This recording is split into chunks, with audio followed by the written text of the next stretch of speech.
ரெண்டு பேரும் மண்ணு மாதிரி நிக்கிறீங்களே, எனக்கு பைத்தியமே பிடிச்சிரும் போல் இருக்கு. என்னாச்சு? பைத்தியமே பிடிச்சிருச்சா? என்னமா செய்யற?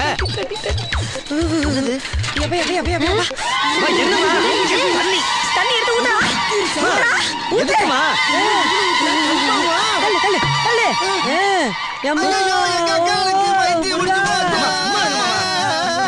என்னமா? ஐயோ, நட்டலோட ரோட்ல நடு வீதியில லாரி வர்ற பாதையில உருண்டுகிட்டு கிடக்கு. ஐயோ ஐயோ, பயத்துல எங்க அக்காளுக்கு பைத்தியமே பிடிச்சு போச்சு. நான் என்ன பண்ணுவேன்? தூக்குற ஆஸ்பத்திரிக்கு. அட எருமைகளா, உங்க மாமாவை ஏமாத்துறதுக்காக தான் அங்க பிரதர்ஷனம் பண்ற மாதிரி நடிச்சுக்கிட்டு இருக்கேன்டா. பாத்தீங்களா மாமா, எங்க அம்மாவோட அறிவை. நீங்களும் தான் இருக்கீங்க கூட பிறந்த. ஆமா, பெரிய அறிவு கொஞ்சம் கம்மி தான்டா. ஒலாடியில ஒண்ணு என்ன பண்ண, கோயில் வாசல்ல கோயில்ல உருளணும். என்ன ஓமா வாக்க வேமா. சீக்கிரமா.